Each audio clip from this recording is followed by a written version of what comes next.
তো ফুলমনিজ ইন্ডিয়ার আমরা যে পার্টটুকু কমপ্লিট করেছিলাম তারপর থেকে আমরা পড়বো। দেখো আমরা পড়বো আজকে লাস্ট সানডের পর থেকে আর কি।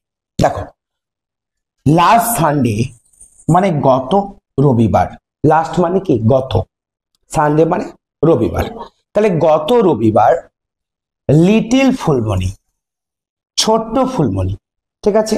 ওয়েন্ট, ওয়েন্ট মানে হলো গিয়েছিল, ওয়েন্ট মানে কি বলো, গিয়েছিল। যেমন গো মানে হলো যাওয়া, এর অতীতের ফর্ম হলো ওয়েন্ট, গোর পাস্ট টেন্স হলো ওয়েন্ট, মানে গিয়েছিল। কোথায় গিয়েছিল, কি করতে গিয়েছিল, টু সি, দেখো সি মানে দেখা, আর টু সি মানে দেখতে, দেখতে গিয়েছিল। কি দেখতে গিয়েছিল, এ যাত্রা।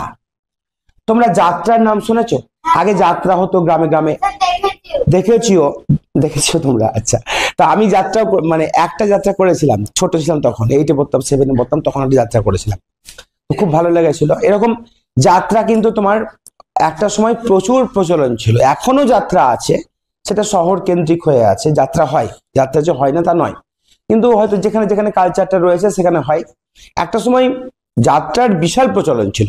তো টু সি এ যাত্রা, যাত্রা দেখতে গিয়েছিল কার সঙ্গে, তখন উইথ, দেখো এটা প্রিপজিশন, উইথ মানে সঙ্গে, কার সঙ্গে গিয়েছিল, উইথ হার পেরেন্টস, তার বাবা মায়ের সাথে।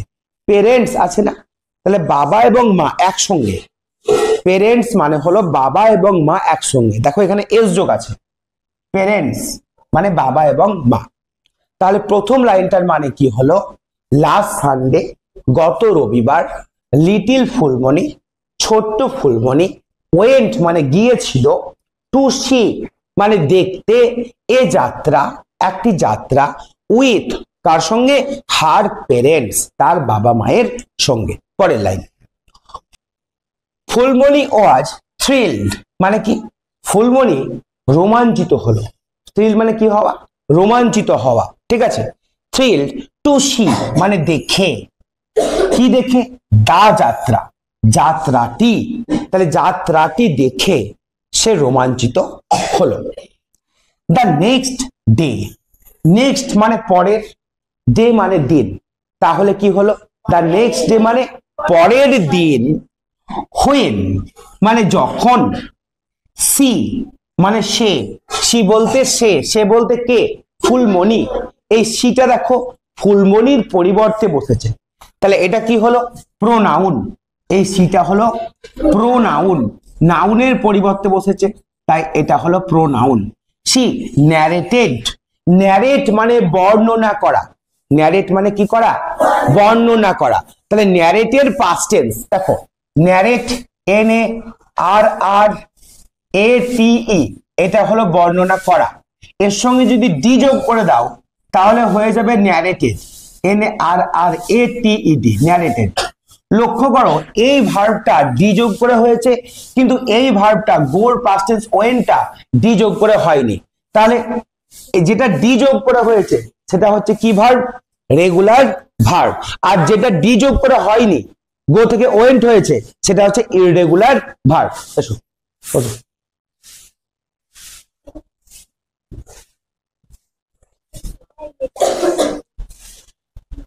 হয়েছে, আচ্ছা তাহলে কি হলো, দ্য নেক্সট ডে পরের দিন, হোয়েন সি ন্যারেটেড যখন সে বর্ণনা করেছিল, ওই যাত্রাটা দেখার পর যখন সে বর্ণনা করেছিল, দ্য স্টোরি, স্টোরি মানে কি, গল্প, অফ দ্য পারফরমেন্স, পারফরমেন্স মানে ওই যে যাত্রায় যারা পারফর্ম করেছিল, যারা যাত্রা করেছিল তাদের কাজ, তাদের কাজটাকে বলা হচ্ছে পারফরমেন্স।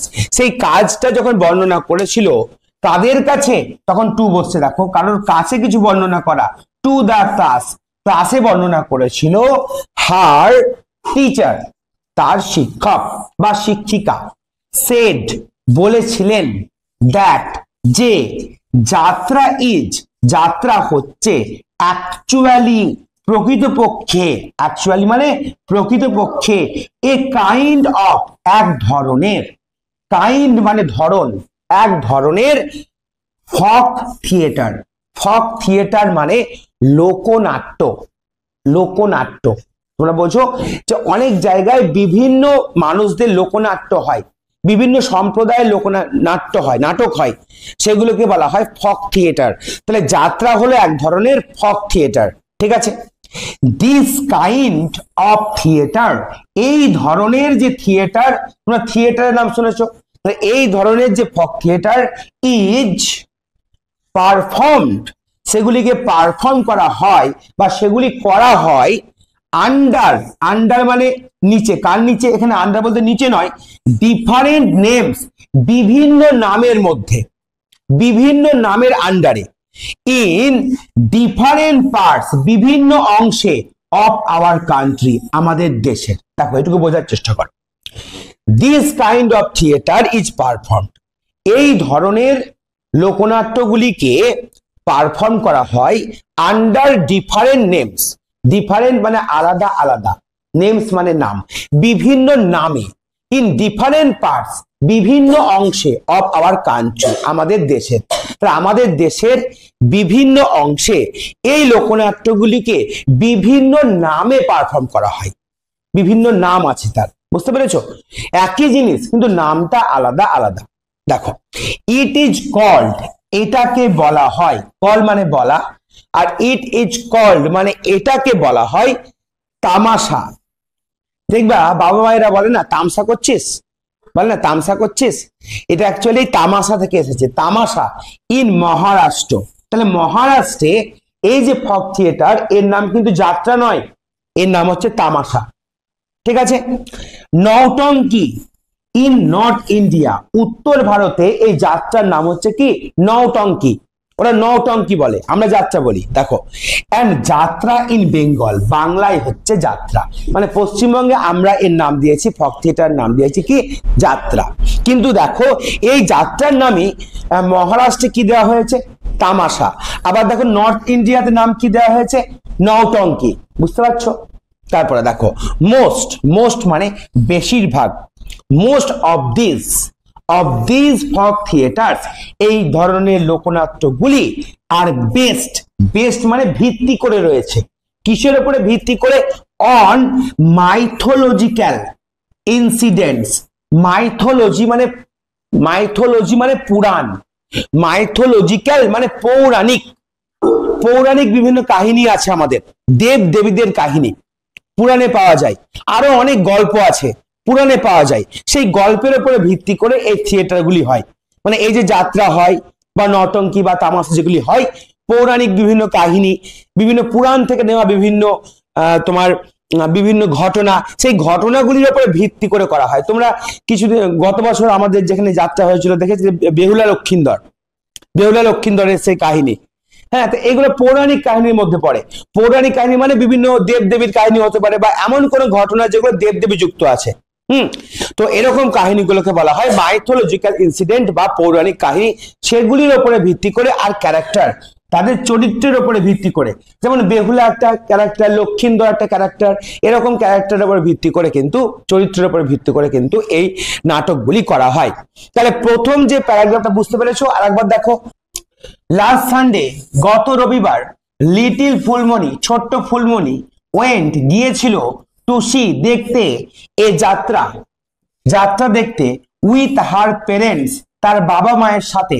ফুলমণি ওয়াজ থ্রিলড, ফুলমণি রোমাঞ্চিত হয়েছিল, টু সি দা যাত্রা, যাত্রাটি দেখে। দ্য নেক্সট ডে, পরের দিন, হোয়েন যখন, সি ন্যারেটেড, সে বর্ণনা করেছিল, দ্য স্টোরি, এই গল্পটি, অফ দ্য পারফরমেন্স, এই পারফরমেন্স বা এই যে যাত্রার যে তোমার কাজ, সেই কাজে যখন গল্পটি বর্ণনা করেছিল, টু দ্য ক্লাস, ক্লাসের কাছে, হার টিচার সেড, তার শিক্ষক বা শিক্ষিকা বলেছিলেন, দ্যাট, যে যাত্রা ইজ, যাত্রা হচ্ছে, অ্যাকচুয়ালি প্রকৃতপক্ষে, এ কাইন্ড অফ, এক ধরনের, ফক থিয়েটার, লোকনাট্য। দিস কাইন্ড অফ থিয়েটার, এই ধরনের লোকনাট্য, ইজ পারফর্ম করা হয় আন্ডার ডিফারেন্ট নেমস, বিভিন্ন নামে, ইন ডিফারেন্ট পার্টস, বিভিন্ন অংশে, অফ আওয়ার কান্ট্রি, আমাদের দেশের। ইট ইজ কল্ড, এটাকে বলা হয় তামাশা, ইন মহারাষ্ট্র, এটাকে মহারাষ্ট্রে তামাশা বলা হয়। নৌটঙ্কি ইন নর্থ ইন্ডিয়া, উত্তর ভারতে এটাকে নৌটঙ্কি বলা হয়। অ্যান্ড এবং যাত্রা ইন বেঙ্গল, পশ্চিমবঙ্গে যাত্রা বলা হয়। মোস্ট অফ দিস ফক থিয়েটার্স, এই লোকনাট্যগুলির বেশিরভাগই আর বেস্ট অন ভিত্তি করে রয়েছে মাইথোলজিক্যাল ইনসিডেন্টস, পৌরাণিক ঘটনা অর ক্যারেক্টার্স এবং চরিত্রের ওপরে। বোঝা গেছে? তার এবার ইন্ডিয়া হ্যাজ, হ্যাজ মানে কি ইন্ডিয়ার আছে। হ্যাজ এবং হ্যাভের ব্যবহার শিখিয়েছিলাম। কারোর কোনো কিছু থাকলে আমরা হ্যাজ বা হ্যাভ ব্যবহার করি। তাহলে ইন্ডিয়া হ্যাজ মানে ভারতের আছে। কি আছে? A rich heritage. রিচ মানে এখানে ধনী নয়, রিচ মানে উন্নত, রিচ মানে সমৃদ্ধ। ব্যাপারটা বুঝে বলছি তোমাকে। হেরিটেজ মানে হলো অ্যাকচুয়ালি কোনো একটা সম্প্রদায়ের উন্নত উন্নত ঘটনা বা উন্নত, যেমন ধরো তোমার কালচার যাকে বলি আমরা, সংস্কৃতি, ঠিক আছে? বুঝতে পেরেছো? সংস্কৃতি যাকে আমরা বলি, বুঝতে পেরেছো? এবার বুঝতে পেরেছো? সংস্কৃতি মানে কি? যার ধরো উন্নত সংস্কৃতি আছে তাকে আমরা বলবো রিচ হেরিটেজ রয়েছে। দেখো তাহলে কি বললাম? দেখো ইন্ডিয়া হ্যাজ, ভারতের আছে, এ রিচ হেরিটেজ, একটা সমৃদ্ধ সংস্কৃতি। ভারতের একটা সমৃদ্ধ সংস্কৃতি রয়েছে। অফ ক্লাসিক্যাল ডান্স, দেখ খুব ইম্পর্টেন্ট এটা, জানিস তো? ক্লাসিক্যাল ডান্স মানে একেবারে পুরনো যে নৃত্য, নাচ, সেই নাচের একটা সংস্কৃতি আছে ভারতের। এই সুবর্ণা দেখ, ভারতের যে নাচের সংস্কৃতি, নাচ না, নাচ এই যে নৃত্য তোরা করিস, নাচ করিস, এখন বিভিন্ন ইউটিউব দেখে নাচ করিস, কিন্তু অ্যাকচুয়ালি ক্লাসিক্যাল ডান্স, তোরা ক্লাসিক্যাল বিভিন্ন ডান্স তোরা দেখে থাকবি, বিভিন্ন ডান্সের ছবিও ভারতবর্ষের বিভিন্ন জায়গায় পাবি। তার ডান্সের বিভিন্ন ফর্ম আছে, বিভিন্ন ধরনের ডান্স আছে, ডান্সের বিভিন্ন ধরন আছে। যারা নাচ শেখে তারা জানে যে বিভিন্ন ধরনের নাচ হয়। তার মধ্যে ক্লাসিক্যাল ডান্স মানে যেটা একদম বেসিক ডান্স, যেগুলো বেসিক ডান্স, হ্যাঁ, তোমার সেই ডান্সগুলো কিন্তু তোমার ক্লাসিক্যাল ডান্স মানে এই যে তোরা সিনেমায় নাচ করছিস সেগুলো নয়। বেসিক কিছু ডান্স রয়েছে যেগুলো করা হয়, যেগুলো কিন্তু ইম্পর্টেন্ট খুব। ওগুলো না জানলে তোরা পরবর্তীকালে যে নাচগুলো হয় সেগুলো করতে পারবি না। তাহলে কি বলছে? ক্লাসিক্যাল ডান্সের একটা হেরিটেজ রয়েছে। There are many classical dance, অনেক ক্লাসিক্যাল ডান্স রয়েছে, ডান্স ফর্ম রয়েছে। ডান্স ফর্ম মানে বিভিন্ন ধরনের ডান্স রয়েছে। And each deals with some mythological narrative, প্রত্যেকটা নাচ কিন্তু মাইথোলজিক্যাল ন্যারেটিভ বা কোনো তোমার পৌরাণিক কাহিনীর ওপরের বেস করেই কিন্তু নাচগুলি হয়েছে। এই নাচগুলিও পৌরাণিক কাহিনীর ওপরে বেস করে।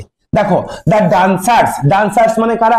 যারা নাচ করে, নৃত্যশিল্পী যে নাচ করে সে ডান্সার। তাহলে dancers wear, wear WEAR, wear মানে পরিধান করা, পরা, কাপড় পরা, ঠিক আছে? ওয়্যার কালারফুল ড্রেসেস মানে রং বেরঙের তারা কি পরে? ড্রেস পরে। অ্যান্ড ডান্স এবং নাচ করে ইন হারমোনি, হারমোনিয়াম আছে না, হারমোনি মানে একসঙ্গে, একসঙ্গে তারা নাচ করে। উইথ মিউজিক মানে মিউজিক মানে ওই যে নাচ করার সময় যে মিউজিক বাজে সেই মিউজিকের তালে তালে। গান নয়, সং মানে গান, গান মানে কি যে গান করে সেটা গান, কিন্তু মিউজিক মানে কি ওই গানের মধ্যে যে ছন্দ থাকে যেটা বাজানো হয়, ধরো গিটার বাজানো হচ্ছে, তবলা বাজানো হচ্ছে, ড্রাম বাজানো হচ্ছে, সব মিলিয়ে একটা মিউজিক হয় না, সেটাকে বলা হয় মিউজিক। সেই মিউজিকের তালে তালে ওরা নাচে। ড্রামাটিক্স is an essential part of the Indian classical dance tradition. দেখো ড্রামাটিক্স একটা নাম কি? ইজ এন এসেন্সিয়াল পার্ট, একটা গুরুত্বপূর্ণ অংশ। এসেন্সিয়াল মানে গুরুত্বপূর্ণ, পার্ট মানে অংশ, of Indian classical dance tradition. এটা মনে রাখো, ভারতীয় ইন্ডিয়ান, ভারতীয় ক্লাসিক্যাল ডান্স নৃত্য ট্র্যাডিশন। ট্র্যাডিশন মানে প্রথা, ট্র্যাডিশন মানে চলে আসছে যেটা, সেই ডান্স ট্র্যাডিশনের একটা গুরুত্বপূর্ণ অংশ হলো ড্রামাটিক্স। এটা মনে রাখবে, ঠিক আছে? যেমন দেখো নামগুলো মনে রাখবে। Kathak is a dance of north India, উত্তর ভারতের একটা ডান্স হলো কথক। অনেকে তোমরা যারা নাচ শিখো মোরগামেও কথক ডান্স করে দেখবা, কথক, ঠিক আছে? তাহলে কথক একটা ডান্স ফর্ম। তো হোয়াইল ভারতনাট্যম, দেখো ভারতনাট্যম, মোহিনী আট্টম, এটা হচ্ছে মোহিনী আট্টম, কুচিপুড়ি অ্যান্ড কথাকলি আর অল ফ্রম সাউথ ইন্ডিয়া। দক্ষিণ ভারতের নাচ দেখো কি কি রয়েছে? ভারতনাট্যম, মোহিনী আট্টম, কুচিপুড়ি অ্যান্ড কথাকলি এগুলো সব হচ্ছে দক্ষিণ ভারতের নাচ, যেমন কর্ণাটক, কেরালা, তামিলনাড়ু এ সমস্ত রাজ্যের নাচ এগুলো। দেখো মণিপুরি অ্যান্ড ওডিসি ডান্স, কি dance? Manipuri and Odissi are dance forms of eastern India, পূর্ব ভারতের ডান্স হলো মণিপুরি এবং Odissi. Such a wide variety, একটা বিশাল বৈচিত্র্য অফ ডান্স ফর্মের ক্যান নট বি ফাউন্ড, খুঁজে পাওয়া যাবে না এনিহোয়ার, কোথাও, anywhere else in the world, এই পৃথিবীতে যত জায়গায় যাও না কেন এত ডান্স ফর্ম কিন্তু কোথাও খুঁজে পাওয়া যাবে না। তাহলে এটা আমরা প্রথম থেকে একবার দেখব। ইন্ডিয়া হ্যাজ, ভারতের আছে এ রিচ হেরিটেজ, একটা সমৃদ্ধ সংস্কৃতি অফ ক্লাসিক্যাল ডান্স, ক্লাসিক্যাল নৃত্যের। দেয়ার আর, সেখানে আছে মেনি ক্লাসিক্যাল ডান্স ফর্ম, অনেক ক্লাসিক্যাল নাচের বা নৃত্য করা রয়েছে। অ্যান্ড এবং ইচ, প্রত্যেকটা ডিলস উইথ, প্রত্যেকটা কি নিয়ে রয়েছে? সাম মাইথোলজিক্যাল ন্যারেটিভ, কিছু পৌরাণিক কাহিনী নিয়ে রয়েছে। দ্য ডান্সার্স মানে নৃত্যশিল্পীরা, ওয়ার মানে পরিধান করে, কালারফুল ড্রেসেস রং বেরঙের পোশাক, অ্যান্ড ডান্স এবং তারা নাচ করে, ইন হারমোনি একসঙ্গে, উইথ মিউজিক মিউজিকের সঙ্গে সঙ্গে। ড্রামাটিক্স ইজ অ্যান এসেন্সিয়াল পার্ট, ড্রামাটিক্স হলো একটা গুরুত্বপূর্ণ অংশ of the Indian classical dance tradition, ভারতীয় ক্লাসিক্যাল ডান্স ট্র্যাডিশন বা ডান্স প্রথার। কথক ইজ এ ডান্স, কথক হলো একটা নাচ, অফ নর্থ ইন্ডিয়া, উত্তর ভারতের একটা নাচ হলো কথক। হোয়াইল, যেখানে ভারতনাট্যম, মোহিনী আট্টম, কুচিপুড়ি অ্যান্ড কথাকলি এইগুলো আর অল ফ্রম সাউথ ইন্ডিয়া, এই সবগুলোই হলো দক্ষিণ ভারতের নাচ। মণিপুরি অ্যান্ড ওডিসি, মণিপুরি এবং ওডিসি ডান্স এগুলো হলো আর ডান্স ফর্মস কোথাকার? অফ ইস্টার্ন ইন্ডিয়া, পূর্ব ভারতের নাচ। সাচ এ ওয়াইড ভ্যারিয়েটি, এইরকম, সাচ মানে এইরকম একটি বিশাল, ভ্যারিয়েটি মানে বৈচিত্র্য, অফ ডান্স ফর্ম নাচের ধরনের বৈচিত্র্য, ক্যান নট বি ফাউন্ড খুঁজে পাওয়া যাবে না, ফাউন্ড মানে খুঁজে পাওয়া, আর ক্যান নট বি ফাউন্ড মানে খুঁজে পাওয়া যাবে না, এনিহোয়ার এলস কোথাও খুঁজে পাওয়া যাবে না, ইন দা ওয়ার্ল্ড। এইটুকু আজকের পড়া থাকলো।